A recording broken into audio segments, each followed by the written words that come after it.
will now demonstrate to you the safety features of this aircraft. As your safety is our utmost concern, the safety features of this aircraft may differ from other aircraft. We ask your full attention to the cabin in front of you. This is your seat belt. To fasten, insert the metal tip into the buckle and tighten the belt by pulling on the buckle strap. To unfasten, lift the metal flap. Whenever the seatbelt sign is on, you must return to your seat and fasten your seatbelt securely. Should an oxygen mask automatically drop from the compartment above your seat, immediately pull the mask firmly towards you. Place the mask over your nose and mouth, with a headband tightly around your head and breathe normally. Place your own mask first before assisting others under your care. Your life vest is found under your seats.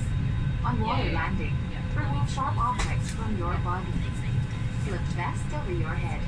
Take the tape around your waist, push end to buckle, and pull waist-tape to tighten.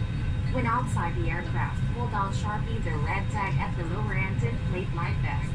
If the life vest fails to inflate, blow into the oil chute. Push fin inwards to release air.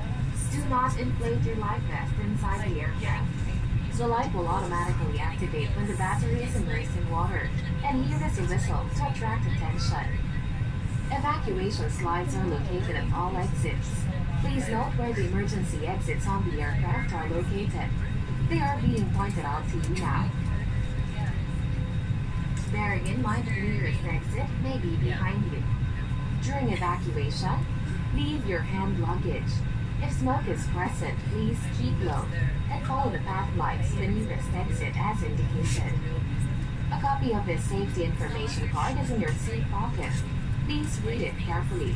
Passengers seated next to an emergency exit are requested to study the operation of these exits in the safety card.